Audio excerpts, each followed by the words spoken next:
Bismillahirrahmanirrahim. Assalamualaikum warahmatullahi wabarakatuh. Alhamdu ala ni'amihil mutawatirah wa minanihil ghamirah wa ayatihil mutakathirah. Asyhadu an la ilaha illallah wahdahu la syarikalah wa asyhadu anna Muhammadan abduhu wa rasuluhu alladzi la nabiyya ba'dah. Alhamdulillah wa syukurillah hadirin jamaah Masjid Darul Ihsan yang Allah muliakan. Atas kudurat iradat Allah Subhanahu wa taala, yang mana pada kesempatan siang hari yang berbahagia ini kita dapat bersilaturahim, berkumpul di majlis mulia, yaitu masjid yang kita cintai, Masjid Darul Ihsan, dalam rangka mengikuti rangkaian pembukaan kegiatan Gema Ramadan di Bumi Telekomunikasi tahun 1438 Hijriah yang mengambil tema besar menjadikan Ramadan sebagai media mahabbah kepada Allah. Baik hadirin jamaah sekalian yang Allah muliakan, agar senantiasa majlis ini dipenuhi dengan rahmat serta ridho Allah Subhanahu wa taala, marilah kita buka acara ini dengan bersama-sama membaca Quran suratul Fatihah. Ala hadhihi niyyah wa ala kulli niyatin shalihah. Al-Fatihah. A'udzu billahi minasy syaithanir rajim. Bismillahirrahmanirrahim. Alhamdulillahi rabbil alamin. Ar-Rahmanir-Rahim. Maliki yaumiddin.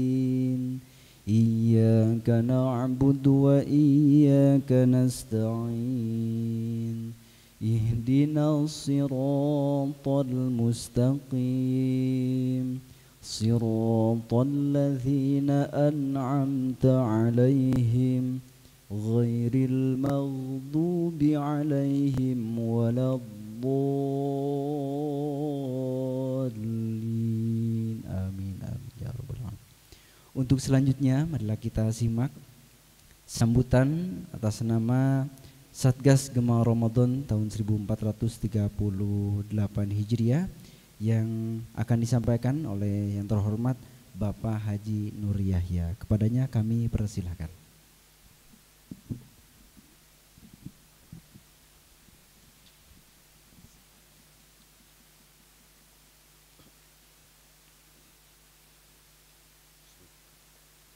Assalamualaikum warahmatullahi wabarakatuh. Yang kami hormati Dirut PT Telkom, BUD Telkom, dan para senior leader yang mungkin belum hadir barangkali. Yang kami hormati Ketua BKM Darul Ihsan, para jamaah Masjid Darul Ihsan yang dimuliakan Allah Subhanahu wa taala. Alhamdulillahirabbil alamin alladzi anzala fi qulubil mu'minin liyazdadu imanan ma'a imanihim. Asyhadu an la ilaha illallah wa asyhadu anna Muhammadar Rasulullah, amma ba'd. Qul in kuntum tuhibbunallah fattabi'uni yuhibbukumullah.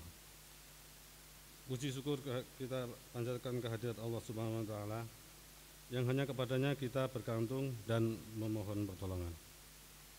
Salawat serta salam semoga tercurah kepada Nabi Muhammad SAW, kepada keluarga, sahabat, tabi'in juga kepada kita semua selaku umatnya.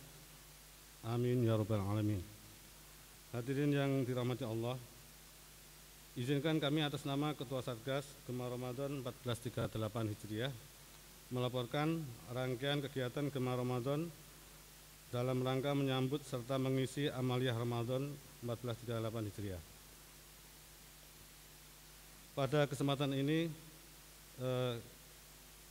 Gema Ramadan tahun ini dengan tema menjadikan Ramadan sebagai media mahabbah kepada Allah Subhanahu wa taala. Mahabbah kepada Allah Subhanahu wa taala merupakan cita-cita tertinggi hamba yang beriman. Perjalanan menuju pencapaian mahabbah hanya dapat ditempuh oleh hamba yang ikhlas dalam segala aktivitas dengan mengharapkan ridha Allah Subhanahu wa taala. Mudah-mudahan dengan kajian ini kita dapat menemukan jalan untuk mahabbah kepada Allah dan kita mendapatkan cinta Allah. Rangkaian kegiatan Gema Ramadan dilaksanakan mulai tanggal 24 Mei 2017 sampai dengan 21 Juni 2017. Namun sebelumnya diawali dengan beberapa kajian pada bulan Rajab dan Sya'ban yang merupakan paket kajian untuk menambah ilmu sebagai bekal mengisi amalia di bulan Ramadan.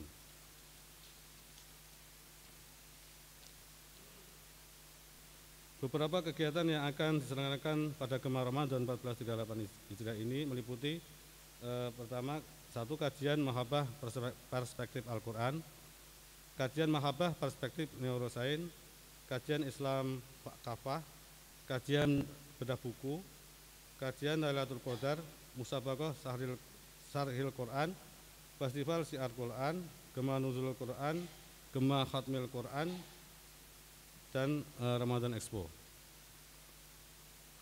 Kami berharap setiap kegiatan Gema Ramadan ini dapat dihadiri oleh Insal Telkom, terutama Jamaah Masjid Darul Ihsan di GMP PT Telkom Japati, Bandung, agar pada bulan Ramadan ini dapat menambah ilmu untuk menyempurnakan kualitas amal ibadah kita sebagai upaya untuk menggapai mahabbah Allah sesuai dengan tema yang kita angkat dalam Gema Ramadan 1438 Hijriah ini. Mengingat Gema Ramadan 1438 Hijriah ini merupakan satu bagian dalam pembinaan SDM PT Telkom, maka kami mohon kesediaan manajemen PT Telkom yang pada kesempatan ini akan diwakili oleh SGM Telkom CDC Bapak Muhammad Sultan Arifin berkenan meresmikan atau membuka rangkaian kegiatan Ramadan 1438 Hijriah ini. Demikian yang dapat kami sampaikan sebagai laporan. Semoga seluruh aktivitas kita dapat membawa kemajuan serta keberkahan bagi perusahaan dan penilai ibadah di hadapan Allah Subhanahu wa taala. Dan tidak lupa kami sampaikan ucapan terima kasih kepada Bapak Profesor Dr. Miftah Farid yang sudah berkenan hadir untuk memberikan bekal ilmu selama kita memasuki di bulan Ramadan ini. Mudah-mudahan apa yang disampaikan beliau dapat mengantarkan kita pada mahabbah Allah. Akhirnya hanya kepada Allah semuanya kita tujukan dan memohon ridho serta berharap cinta dan ampunan dari ampunannya. Ilahi anta maksudi wa ridhoka makhluki atini mahabbata wa maghfirata. Assalamualaikum warahmatullahi wabarakatuh.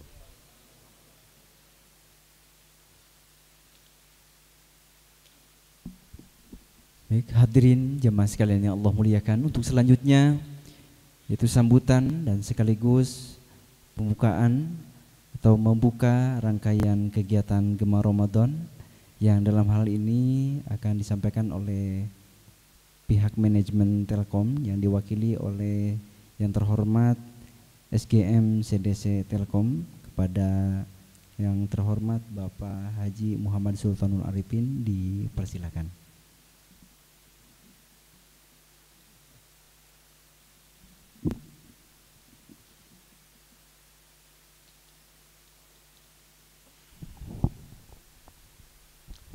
Assalamualaikum warahmatullahi wabarakatuh. Alhamdulillahilladzi ja'ala syahrul Ramadan syahrul siyam, syahru fi awwalihi rahmah wa awsatuhu maghfirah wa akhiruhu itqu minan nar. Allahumma shalli ala sayyidina Muhammad fatih lima ulik wal khatil lima sabaq nasiril haqqi bil haqqi wal hadi ila siratikal mustaqim wa ala alihi haqqa qadrihi wa miqdarihil azim. Al mukarram Syekhona Profesor Dr. Kiai Haji Miftah Farid, para senior leader Telkom, rekan-rekan karyawan-karyawati Telkom, dan yang kami cintai pengurus Masjid Darul Ihsan DKM Masjid. Alhamdulillah, mudah-mudahan 3 hari ke depan kita akan bisa mencicipi dan menikmati bulan suci Ramadan. Bulan yang dikhususkan dan diberikan spesial kepada umat Nabi Muhammad SAW, kepada kita semua, sebagai wujud cintanya Allah kepada umat Nabi Muhammad SAW.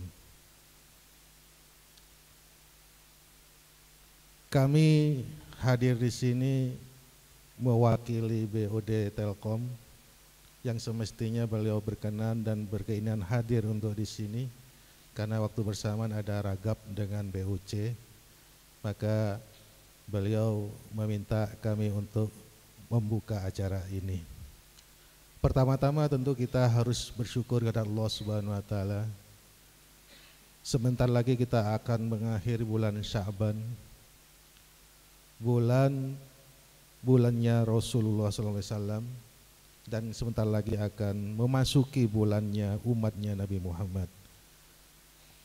Mudah-mudahan modal kita untuk memasuki bulan suci Ramadan, terutama kesehatan dan kekuatan iman, bisa mengantarkan kita memasuki bulan suci Ramadan yang insya Allah akan dimulai pada hari Sabtu besok.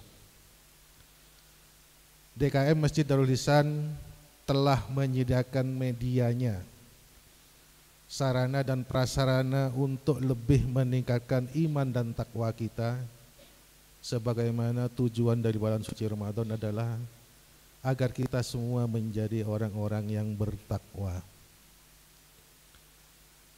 Ya ayyuhalladzina amanu kutiba alaikumusiyam kama kutiba alal ladzina min qablikum la'allakum tattaqun.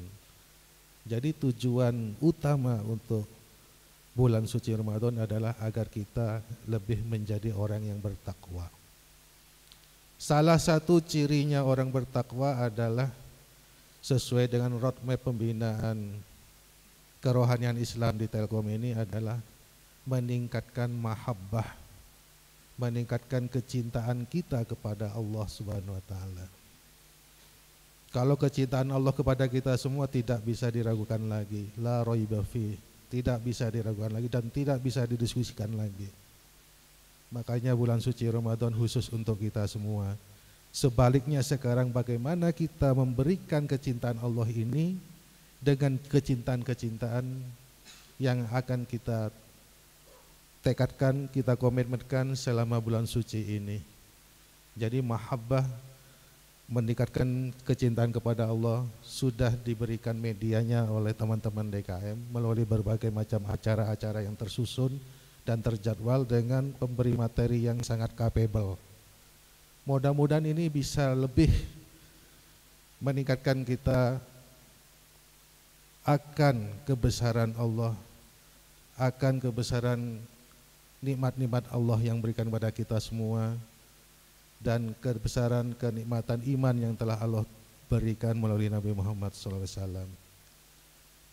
Kami minta kepada teman-teman semua, karena ini sesuai dengan roadmapnya pembinaan Telkom secara utuh, sehingga mahabbah ini bisa kita tingkatkan dan bisa kita raih sampai dengan menjelang akhir bulan Ramadan nanti, bahkan bisa kita tingkatkan untuk bulan-bulan selanjutnya. Pada kesempatan kali ini kami terima kasih kepada DKM Darul Ihsan yang telah menyiapkan semuanya, dan saya menginginkan mewakili manajemen agar kegiatan-kegiatan ini menjadikan kegiatan-kegiatan yang rutin dan abadi selama Telkom itu ada.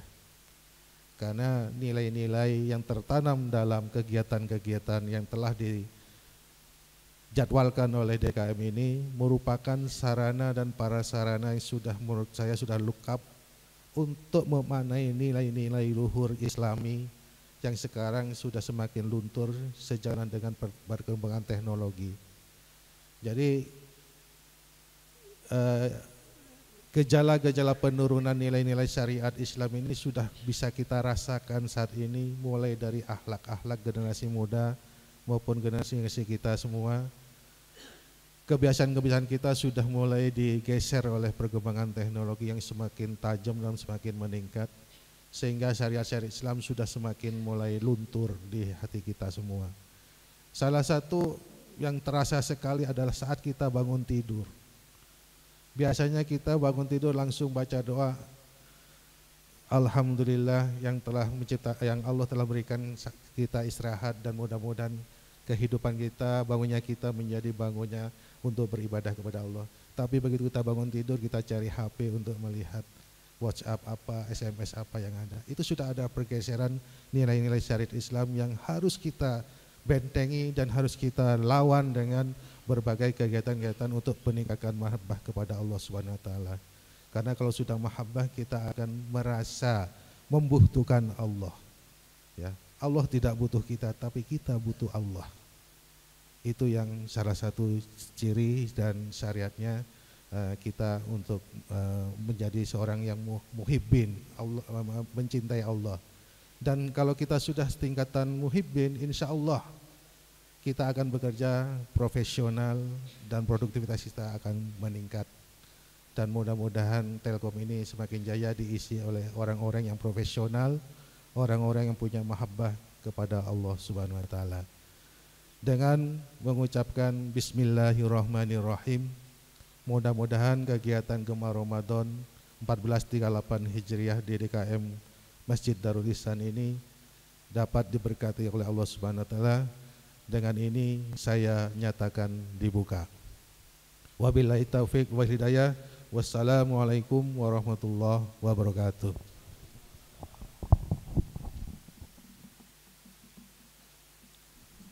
Alhamdulillahirrabbilalamin. Hadirin jamaah sekalian yang Allah muliakan, tibalah saatnya kita pada acara pokok. Mari kita simak tausiah sebagai bekal ilmu mengisi amaliyah Ramadan yang akan disampaikan oleh yang terhormat guru kita Profesor Dr. Kiai Haji Miftah Farid. Kepadanya kami persilakan.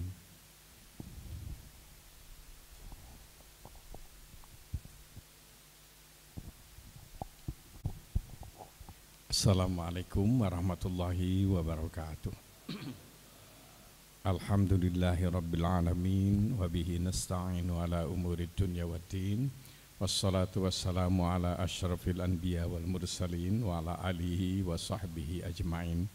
Bapak-bapak dan ibu-ibu jamaah semuanya yang kami hormati, alhamdulillah kita pada siang ini dapat bersilaturahim setelah bersama-sama salat zuhur untuk sekaligus menyegarkan iman dan ingatan kita dalam rangka mengisi bulan suci Ramadan.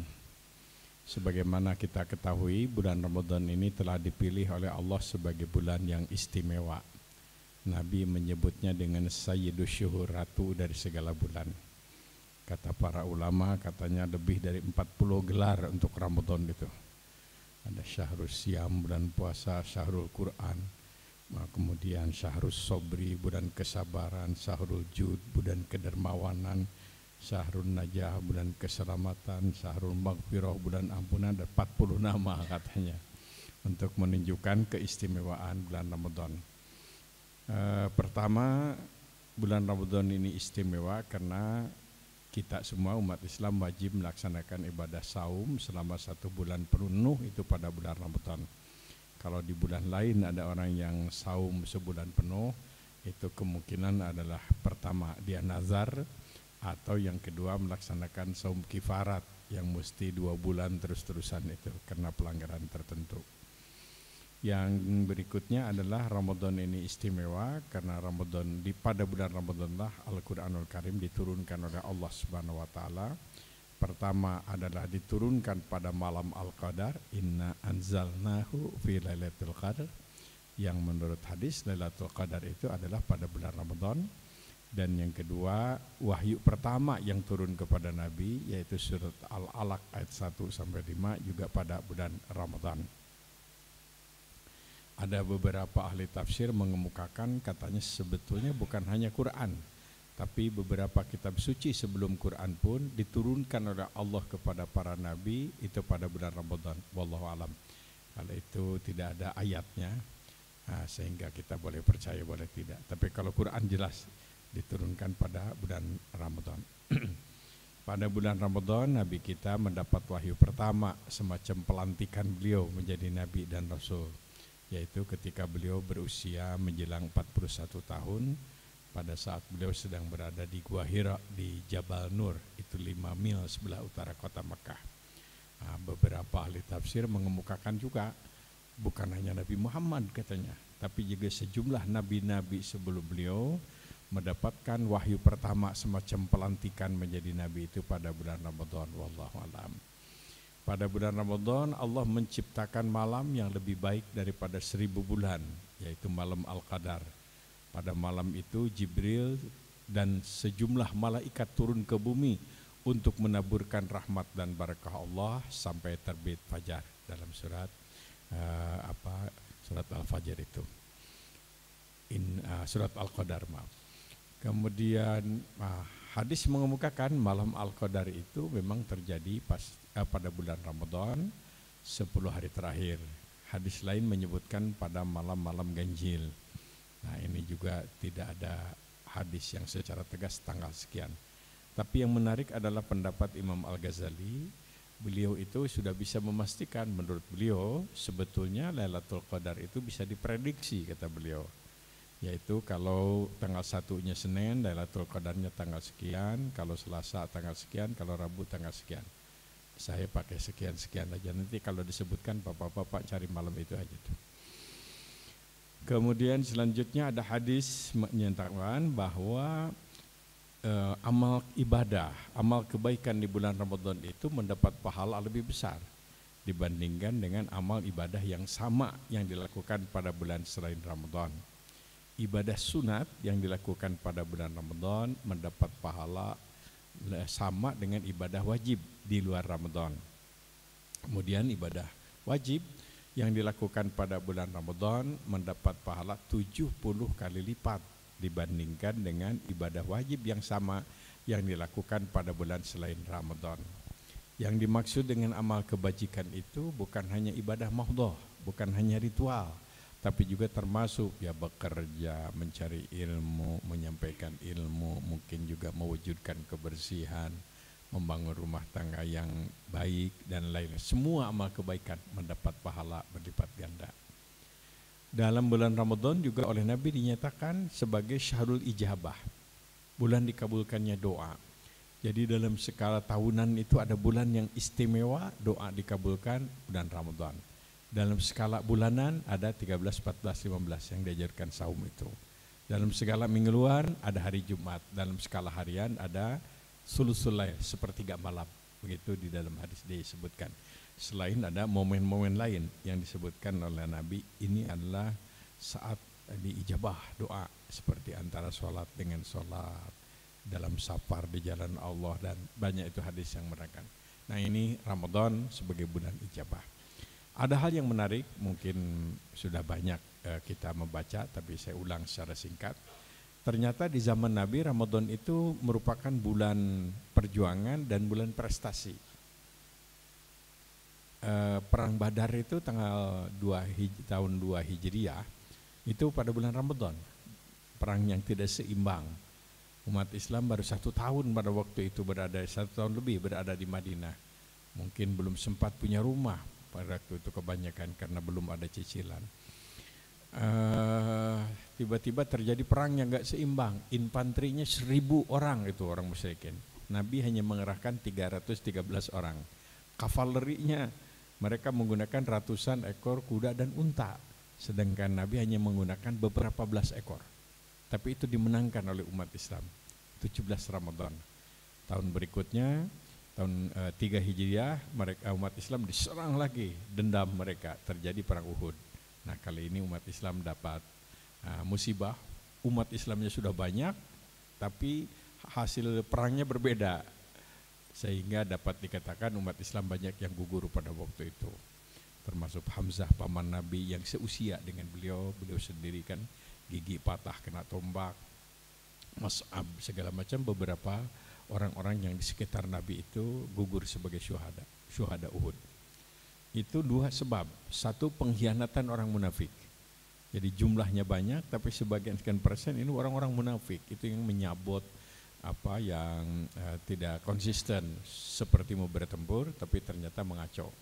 Yang kedua adalah akibat tidak disiplin pasukan rumat, pasukan panah yang mestinya bertahan di bukit. Nah, mereka turun karena melihat ada harta rampasan perang yang bertebaran di bawah. Nah, ini pelajaran yang sangat berharga sebetulnya bagi umat Islam. Tapi Nabi Ramadan berikutnya melakukan semacam konsolidasi, membangun mental prajurit begitu. Nah, tahun 5 Hijriah terjadi lagi perang Ahzab. Perang yang didukung oleh berbagai macam golongan, Yahudi, Nasrani, Majusi, orang-orang munafik, preman-preman jahat, segala macam orang-orang pengkhianat bersatu. Maka Nabi dan para sahabat melakukan strategi bertahan dengan membangun parit, yaitu khandak itu. Jadi mereka 24 jam itu kerja menggali padang pasir itu sekitar kota Madinah. 24 jam katanya mereka menggali dengan peralatan yang tentu ala kadarnya pada waktu itu, belum seperti sekarang. Dan setelah mereka sampai, mereka tidak bisa menyeberang dan mereka berusaha untuk menyeberang. Tiba-tiba dengan kekuatan doa Rasulullah dan para sahabat, datanglah yang disebut badai padang pasir. Di badai padang pasir itu lebih dahsyat daripada badai air, karena debu, batu dan lain-lain itu, debu yang masuk di hidung, masuk di telinga, masuk di mulut, sehingga ratusan orang musuh-musuh itu meninggal dunia. Itu terjadi pada bulan Ramadan. Puncak kemenangan proklamasi kota Makkah juga itu pada bulan Ramadan. Itu dalam dunia, sebut saja dunia militer begitu. Dalam dunia dakwah juga begitu. 9 Hijriah itu kalau nggak salah ya, 9 Hijriah. Itu orang Taif sekaligus 1000 orang masuk Islam. Kemudian orang Yaman berikutnya, tahun berikutnya bulan Ramadan ratusan masuk Islam. Jadi dalam dunia dakwah pun begitu. Ada hal yang menarik, ada peristiwa-peristiwa penting dalam sejarah umat Islam bahkan dunia, yaitu detik-detik yang menentukan perjalanan sejarah umat Islam bahkan peradaban dunia. Ternyata bulan Ramadan, seperti Abdullah bin Abbas memproklamirkan dinasti Abbasiyah. Itu pada bulan Ramadan, 500 tahun kan memimpin umat Islam, memimpin peradaban dunia, Baghdad. Kalau tidak ada Baghdad, tidak ada Cordova, enggak akan ada itu kejayaan Amerika Utara dan Eropa Barat. Karena peradaban itu kan oleh Allah diputar begitu. 5.000 tahun sebelum Masehi, Mesir kuno, kemudian Mesir kuno, kemudian Tiongkok kuno, India, Persia, Athena Yunani, Baghdad, Cordova, Amerika Utara, Eropa Barat. Pada saatnya harus menyerahkanlah pusat peradaban itu ke negara lain. Pengennya ke Indonesia, tapi tergantung Telkom aja saya kira.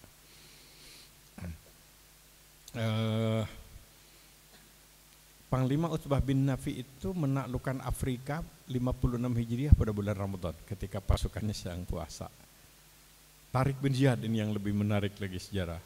99 Hijriah menyeberang dari Afrika Utara ke Spanyol menggunakan sampan-sampan perahu-perahu kecil mengarungi samudra lautan yang luas dan berhasil mendarat untuk pertama kali di daratan Eropa. Ingat di dalam sejarah itu pidato Tariq bin Ziyad, silakan, perahu kan dibakar semua. Setelah itu dia pidato, silahkan kalian kembali ke tanah air kalian dengan resiko mati konyol ditelan gelombang, atau kalian bersama saya mencari surga. Dia takbir, Allahu Akbar. Kemudian mereka dapat mengalahkan tentara Prancis pada waktu itu. Salahuddin Al-Ayyubi berhasil mengembalikan Masjidil Aqsa ke tangan umat Islam itu pada bulan Ramadan. Tentu kita tidak boleh lupa 17 Agustus 1945. Dalam dunia keilmuan, para ulama dulu sering memanfaatkan Ramadan itu untuk melahirkan karya-karya tulis, karya-karya akademik yang ternyata mempunyai nilai monumental sampai sekarang. Secara fanatik itu di pesantren dibaca-baca karya-karya Imam Syafi'i, karya ulama-ulama pada waktu itu. Nah, ini adalah beberapa catatan sejarah. Ternyata Ramadan itu bulan prestasi. Oleh karena itu salah kalau kebiasaan kita Ramadan itu menjadi bulan malas-malasan. Ya, datang ke kantor lambat-lambatan, pulang cepat-cepatan, ya kerja ngantuk-ngantukan, kemudian mulut bau nggak keruan, lantas segala macam juga karena saum. Kerja nggak beres malam saum, mudah marah malam saum, pulang dari masjid bawa sandal orang juga malam saum lagi. Sehingga banyak kegiatan-kegiatan yang di bulan lain tidak dilakukan, tapi di bulan Ramadan kegiatan dilakukan. Kayak ngabuburit gitu ya, kakek-kakek main halma, nenek-nenek main ular tangga. Ini Ramadan ini jadi begitu. Sibuk hutang-hutang, menjahit pakaian untuk lebaran dan lain-lain. Nah, baiklah, itu selama ini yang kita rasakan, rasanya kita harus melakukan perubahan. Ramadan itu bulan prestasi. Ramadan itu adalah bulan di mana kita melakukan amalan-amalan yang unggul. Nah, tentu dari sekian perbuatan itu yang paling pokok yang tidak boleh kita lupakan yaitu saum Ramadan. Nah, sebab apalah artinya prestasi yang lain kalau tidak puasa, jadi harus saum. Al-Baqarah 183 yang nanti sering kita dengar itu awal-awal Ramadan, itu turunnya di Madinah. Ya ayyuhalladzina amanu kutiba alaikumussyam kama kutiba alal ladzina min qablikum. Madaniyah, turun tahun 2 atau 3 Hijriah. Sekitar itu Al-Baqarah. Al-Baqarah itu surat yang menggambarkan peta politik atau peta dakwah masyarakat Madinah. Jadi kepada Nabi disampaikan begini, ahlul kitab, tokoh-tokoh Yahudi, Nasrani seperti ini dalam surat Al-Baqarah dan Ali Imran. Kalau kita baca itu petanya seperti itu. Turun di Madinah, tapi tradisi saum sudah biasa dilakukan oleh Nabi sejak beliau di Makkah. Ada saum Asyura 10 Muharram, setelah sampai di Madinah oleh Nabi ditambah dengan Tusa'a 9 Muharram, karena waktu itu ada informasi orang Yahudi juga melakukan puasa 10 Muharram. Nah kita beda lah, tambah 1 hari, yaitu Tusa'a tanggal 9. Saum Arafah 9 Zulhijjah itu diabadikan menjadi saum tatawu, saum sunat, kecuali bagi mereka yang sedang ibadah haji, karena mereka sedang melaksanakan puncak upacara ibadah haji di Arafah. Quran sendiri mengisyaratkan dalam satu ayat itu selain menerangkan saum wajib juga sejarah, kama kutiba alal ladzina min qablikum, sebagaimana puasa itu, saum itu diwajibkan kepada umat sebelummu. Jadi rupanya para nabi Rasulullah juga sudah mengajarkan saum. Ada beberapa keterangan, tentu dalam Al-Quran tidak ada. Para nabi dulu juga melaksanakan saum sebagai namanya tawassul. Tawassul itu begini, untuk mendapatkan sesuatu kita ibadah dulu, taqarrub dulu kepada Allah. Nabi mengajarkan demikian. Jadi kalau berdoa yang baik itu hamdalah dulu, salawat dulu, atau sholat dulu, infak dulu, sedekah dulu, menyantuni anak yatim dulu, ke masjid dulu. Nah itu tawassul namanya, tawassul. Nah para nabi dulu itu saum dijadikan tawassul. Umpamanya saja Nabi Nuh. Nabi Nuh itu kan harus mengambil sebuah decision yang sangat fatal kalau salah. Ya, orang yang jahat ditenggelamkan, sedang orang yang baik harus diselamatkan. Quran kan menerangkan bagaimana putra Nabi Nuh pun harus ditenggelamkan, istrinya harus ditenggelamkan. Nah, untuk menempatkan suatu decision yang tepat ini memerlukan suatu kekuatan spiritual. Nah, beliau katanya saum. Dan boleh sekarang kita akan mengambil keputusan apa nih yang sangat penting, kita saum sunat tentu yang sesuai dengan diajarkan oleh Nabi, ya saum sunat sebagai tawassul. Nabi Ibrahim itu akan mendapat keputusan yang sadis gitu, harus dibakar hidup-hidup dan harus ditonton orang.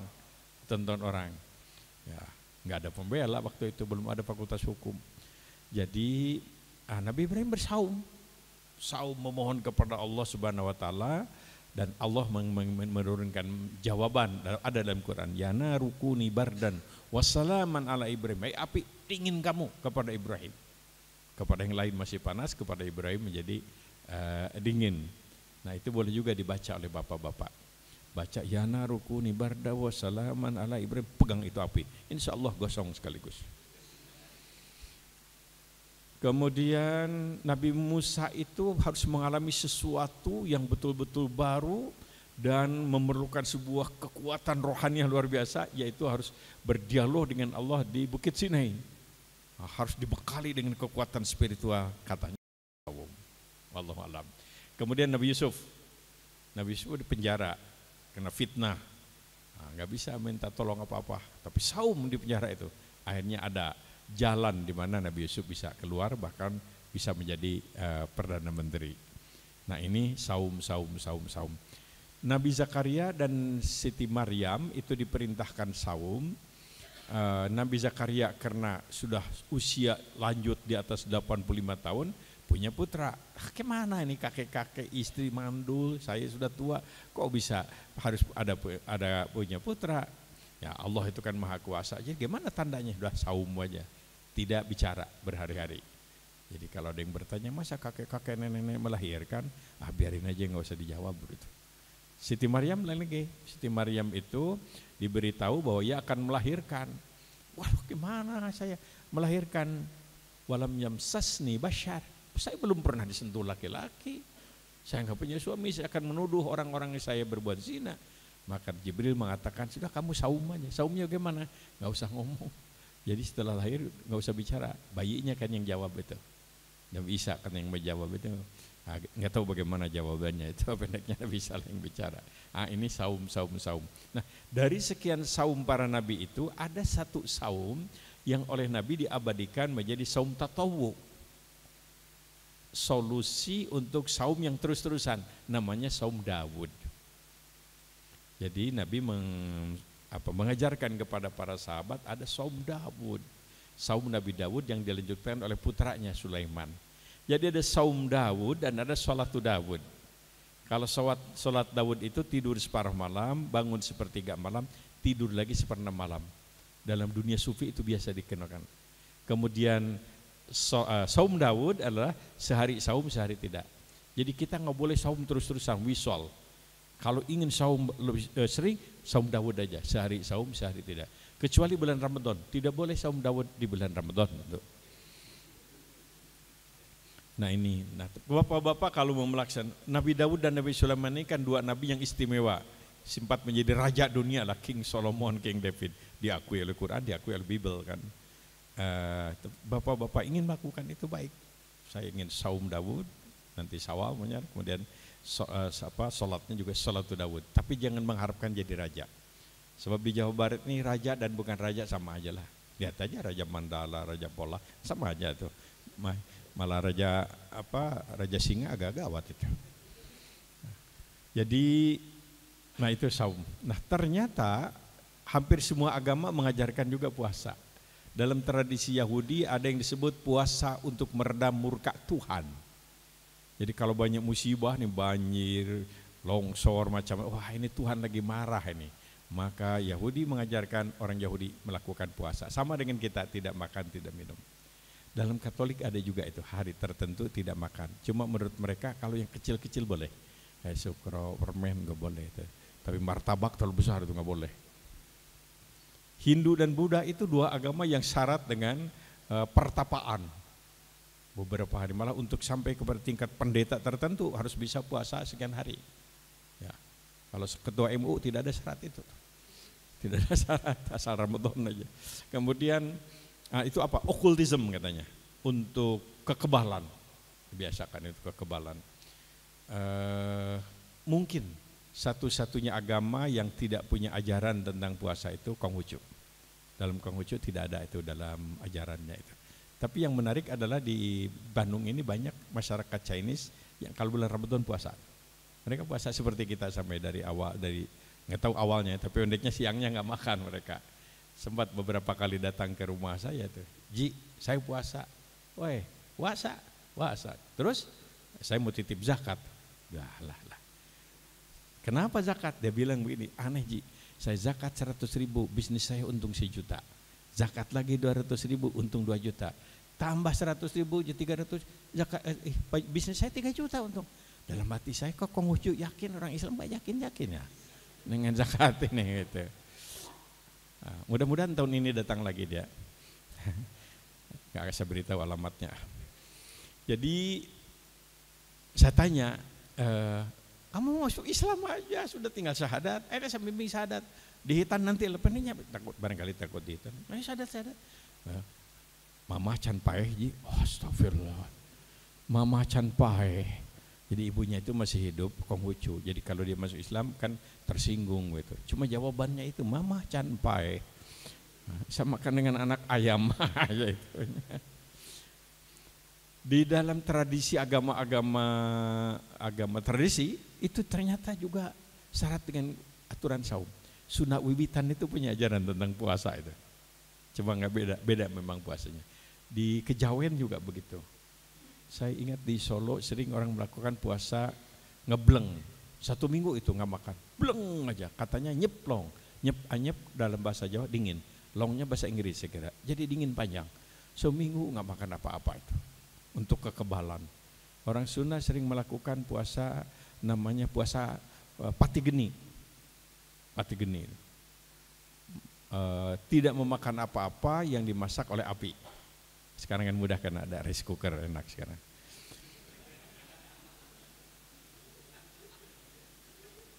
Ada yang melakukan puasa mutih, tidak makan apa-apa yang memakai garam, bukan karena nasihat dokter, tapi karena meminang tidak diterima.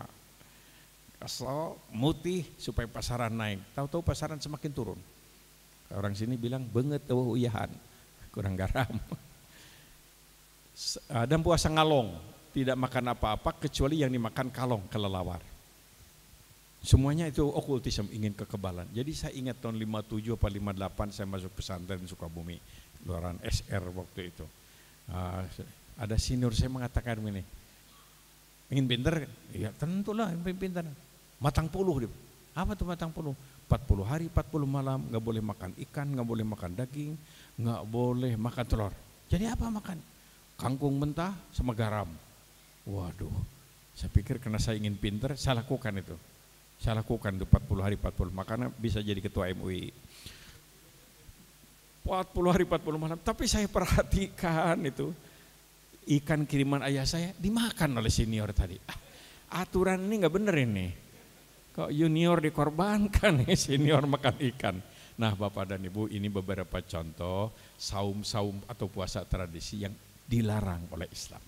Yang mau melakukan itu silahkan, tapi bukan puasa itu. Ya main-main aja. Kalau saum dalam Islam itu hanya satu macam, berhenti makan, minum, hubungan seks, dan yang searti dengan itu mulai subuh sampai maghrib niat mengharap ridho Allah. Jadi ada 3 aspek. Aspek al-imsak yang dijauhi, yang dicegah, yaitu makan, minum, dan hubungan seks. Dan yang searti. Searti dengan makan, minum, merokok sama. Walaupun rokoknya tidak ditaruh di bibir, dibakar di bawah, tapi asapnya ke atas disantokkan. Nah batal juga tuh. Searti dengan hubungan seks adalah masturbasi dan onani, mengeluarkan air mani secara sengaja. Tapi kalau nggak sengaja nggak batal. Banyak tidur siang hari keluar air mani, tinggal mandi aja teruskan. Tapi kalau nonton film porno siang hari keluar air mani batal sengaja. Kecuali kalau nonton film tinju keluar air mani nggak batal, nggak ada hubungan, nggak sengaja itu.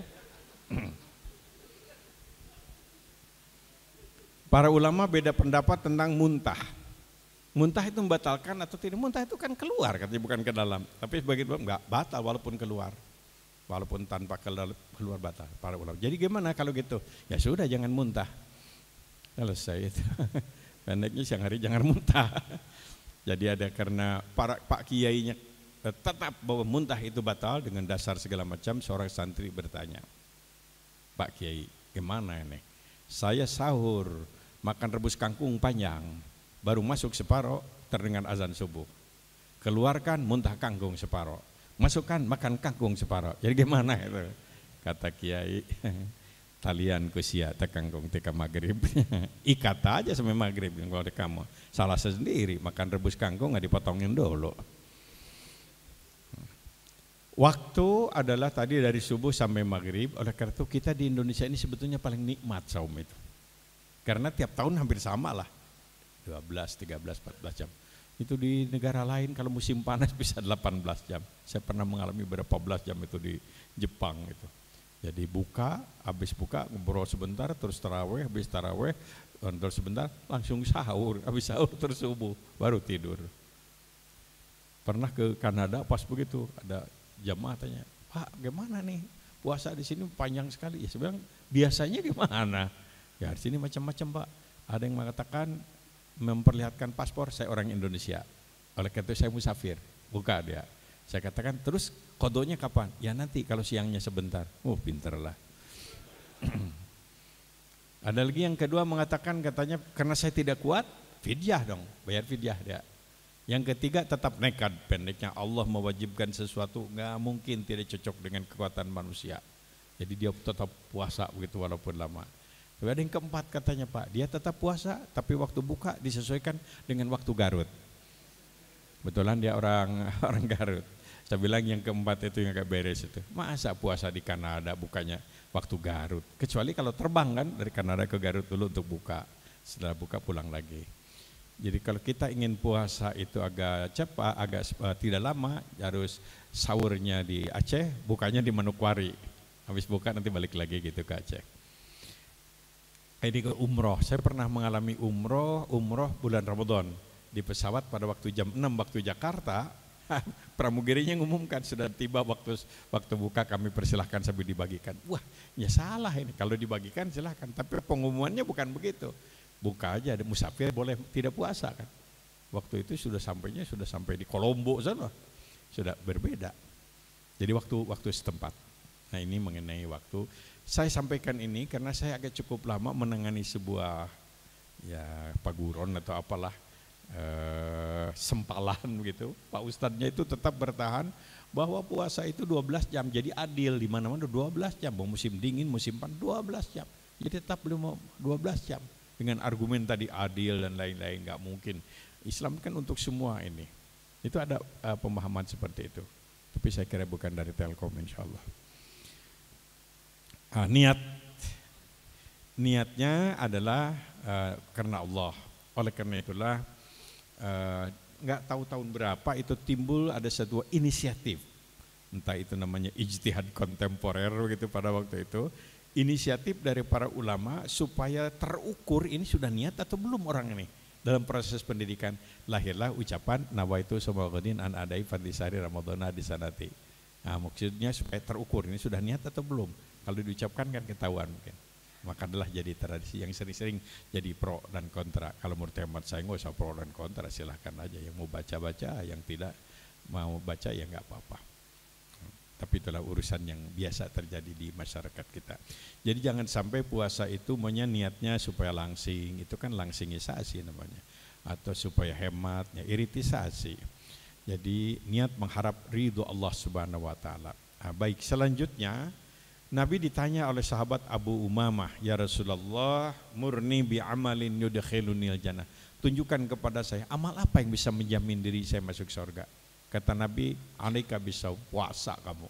Saum, enggak ada amal yang senilai dengan saum. 3 kali sahabat Abu Umamah bertanya dengan pertanyaan yang sama, dijawab oleh Nabi, saum. Nah, saum kualitas apa? Nah, itu yang barangkali perlu dikaji. Sebab Nabi sendiri pernah menyatakan, rubba min sa'imin laisa lahu min siyamihi illa al-'atasu waju. Banyak itu orang yang berpuasa enggak dapat apa-apa kecuali lapar dan dahaga.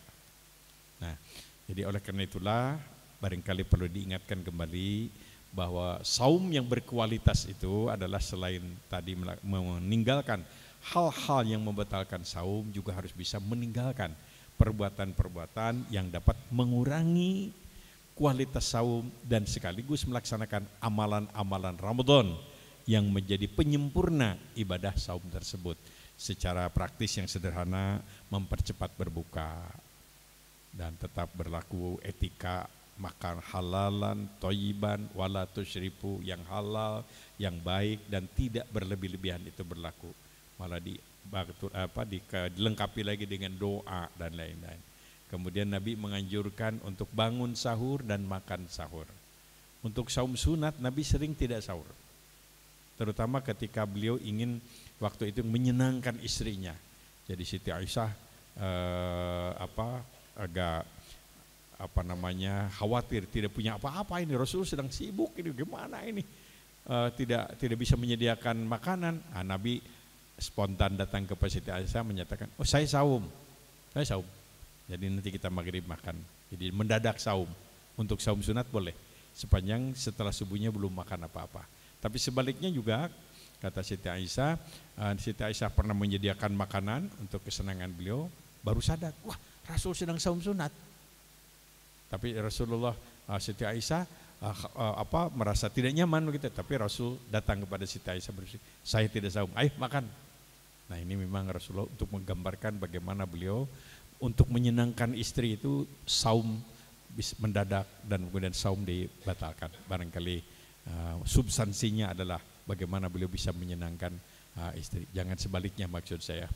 Ya karena istri masak kemudian marah-marah, saya lagi puasa kamu enaknya aja. Tapi ya sudahlah, nggak usah puasa. Jadi marah juga, puasa enggak. Kemudian bangun sahur, hanya bangun tanpa makan kurang, mesti makan. Apa yang dimakan tidak disebutkan walaupun cuma air katanya. Apalagi tentu cuma makan tanpa bangun. Agak gawat kali itu. Selain tiada hari tanpa saum, harus tiada malam tanpa sholat malam. Boleh taraweh, boleh qiyamul lail, boleh qiyamul ramadan, boleh tahajud plus witir, sama aja. Boleh awal malam, boleh tengah malam, boleh akhir malam. Boleh sir pelan, boleh jahar keras. Boleh di rumah, boleh di masjid, bahkan di kendaraan pun kalau malam-malam kita sedang berada di kendaraan. Pendeknya tiada malam tanpa sholat malam. Ketetapan jumlahnya memang tidak seeksak sholat duhur. Kalau duhur asar itu jelas 4 begitu. Nah sholat malam ini banyak hal yang bisa melahirkan berbagai interpretasi. Walaupun menurut Siti Aisyah Rasul selalu 11, tapi sahabat melakukan lebih dari itu. Nabi juga tidak menegurnya. Jadi memberikan kesempatan. Ada yang berpendapat sholat malam gak ada batas, berapa saja. Paling tidak dengan ini kita tidak perlu kemudian menjadi ada sedikit konflik gara-gara 11, gara-gara 21 itu. Masing-masing saja. Dulu pernah di sebuah kampus mahasiswa bertengkar gara-gara yang 11 dan 21, 23. Akhirnya rektor membuat keputusan tidak ada taraweh di kampus, baru aman itu. Ada yang jamaah sampai ceramah taraweh datang ke masjid, tapi tarawehnya qiyamul lailnya di rumah. Ada juga yang ikut taraweh di masjid tanpa witir, kemudian tahajud di rumah. Ada yang seperti itu. Tapi ada sebuah hal yang paling penting. Catatan, witir tetap harus menjadi penutup sholat malam. Saya berikan contoh Masjidil Haram aja lah. Masjidil Haram itu kalau 10 hari terakhir kan 20 rakaat tanpa witir dengan 2 imam. Kemudian nanti malam jam 1-nya bangun lagi 11 rakaat dengan jumlah waktu yang hampir 2 jam sama. Kalau dicoba di sini insya Allah bubar 4 jam. Nah kalau kita menjadi imam tidak boleh, kalau harus mempertimbangkan makmum. Tapi kalau salat sendiri atas dasar kesepakatan, kesepakatan kita 1 juz lah 1 malam silahkan. Kalau ada kesepakatan dengan makmum begitu, terutama mungkin di rumah ya dengan istri dan anak-anak. Tapi kalau di rumah dengan istri dan anak-anak kan bapak harus jadi imam. Kalau bapak jadi imam ya harus ada perbendaharaan surat lah. Masa kulhu terus 11 kali kulhu lagi. Dosa sih enggak ya, cuma tebuga kaira lah. Ada jalan, ingin panjang, ingin lama, tapi nggak apa pakai Quran boleh. Tapi sebaiknya Qurannya yang besar, tidak sibuk dengan dijilat begitu nanti kan. Simpan di depan gitu. Quran halaman 1 ini rakaat ke-1, ini rakaat ke-2 bisa. Jadi panjang. Paling kedengaran oleh tetangga, wah karyawan Telkom hafiz. Hafiz. Coba listrik matikan. Qul huwallahu ahad, balik asli. Allahu Akbar. Selanjutnya usahakan di selama bulan Ramadan Quran menjadi bacaan harian kita. Kalau bisa tamatlah. Kalau kita baca Quran 1 juz itu kalau dengan tartil yang normal itu setengah jam. Jadi 15 jam 1 juz. Jadi kalau kita tiap waktu 1 juz 5 berarti 3 hari 3 malam tamat itu Al-Quranul Karim. Tapi Nabi pernah menghimbau kepada para sahabat waktu itu yang sedang sibuk, ada pertempuran, suasana dakwah, Nabi, enggak, kalian tidak perlu 3 hari 4 hari tamat, cukup 1 bulan. Nabi membuat kebijakan itu. Karena ada 1 bulan itu lahirlah inisiatif pada waktu kodifikasi, yaitu Quran dibagi 30 juz. Dengan harapan tanggal pertama Bismillah, Alif Lam Mim, tanggal kedua saya kulus, tanggal ketiga Tilkar Rusulu, tanggal 4 Lama Alam Tanalul, tanggal 5 Wal Musonat, tanggal 6 La Yuhibbu, 7 Wa Idza Sami'u, nanti ke 30 Amma Yatasaalun. Nah itu diharapkan 1 juz 1 hari. Tapi alhamdulillah kita banyak cuma Yasin aja. Itu pun kalau anak lagi sakit. Kemudian wirid yang maksur, usahakan jangan tinggalkan. 500 kali menyebut nama Allah. Yang tiap ba'da salat subhanallah 33, alhamdulillah 33, Allahu akbar 33, 99 tambah la ilaha illallah wahdahu la syarika. Minimal 1 kali, 100. Bisa sambil jalan, bisa sambil ada kesibukan. Pendeknya 500 kali. usahakan di waktu sahur itu sediakan waktu untuk istighfar. Kanu qalilan minal laili ma yahja'un wa bil ashari hum yastaghfirun. Membiasakan salat malam dan istighfar. Istighfar. Boleh istighfarnya mengikuti perintah dalam surat An-Nasr idza ja'a itu. Fasabbih bihamdi rabbika wastaghfirhu subhanallah wa bihamdihi subhanallahil azim astaghfirullah. Atau paling pendek astaghfirullahaladzim. Panjangkan sedikit boleh astaghfirullahaladzim wa atubu ilaih. Lebih panjang lagi astaghfirullahaladzim alladzi la ilaha illa wal hayyul qayyum wa atubu ilaih. Dan ada banyak doa-doa di dalam Quran yang isinya permohonan ampun. Ada yang membiasakan baca nama Allah ya Ghaffar ya Tawwabur Rahim. Nah, itu bagian dari mohon ampun. Bahasa Indonesia juga boleh. Sepanjang doanya ya Allah ampuni dosaku, ya Allah ampun, boleh. Tapi kalau diwiridkan kan nggak lucu, dizikirkan. Ampuni, ampuni, ampuni, ampuni, ampuni, ampuni, ampuni, ampuni. Kata tetangga, gila lu. Selanjutnya, nah ini, tiada hari tanpa infak. Luar biasa nih, bagi yang merokok berhentilah merokok. Sekarang ada, saya terima nggak tahu wallahu alam sahih atau tidak beritanya, ada hati-hati pakai ini babi katanya. Ya sudah, nggak bisa merokok aja. Nah, berhenti, uang rokoknya masuk kotak infak. Yang biasa belanja sehari 100.000 potong 75.000 cukup. Oh, tiada hari tanpa infak. Nanti kalau sudah kumpul, usahakan berikan pada waktu bulan Ramadan supaya pahala Ramadan maksudnya. Nah, mau serahkan dengan kotak infaknya, mau dibuka silahkan, tapi harus kuat iman. Begitu dibuka 500.000, gede juga nih, bisa nyicil motor. Nah inilah. Ini. Kalau dibuka iblisnya pada nongol nih. Selanjutnya tentu saja tidak cukup kita menghubungkan diri kita dengan Allah, tapi harus ada peningkatan kualitas persaudaraan kita dengan sesama umat manusia. Ramadan itu bulan kedamaian. Oleh karena itu tidak ada seorang pun yang disakiti, tidak ada seorang pun yang dibohongi, tidak ada seorang pun yang dirugikan, tidak ada seorang pun yang dihianati. Tidak ada seorang pun yang dighibah, yang dibuka aib. Ya, ini Ramadan. Makanya dengan memperbanyak baca Quran, zikir atau kegiatan-kegiatan yang baik, sekaligus menutup peluang-peluang yang bisa merusak kualitas dari ibadah Ramadan kita. Mudah-mudahan Allah Subhanahu wa taala memberikan bimbingan kepada kita. Kita bisa berjumpa dengan bulan Ramadan dan kita bisa mengisi bulan Ramadan seperti yang dinyatakan oleh Nabi. Kalau saja orang itu tahu tentang keistimewaan Ramadan, pasti dia ingin hidupnya itu di bulan Ramadan terus-terusan. Ia gembira ketika akan bertemu dengan Ramadan dan dia merasa sedih ketika akan berpisah dengan bulan Ramadan. Kurang lebihnya mohon maaf yang sebesar-besarnya. Wassalamualaikum warahmatullahi wabarakatuh.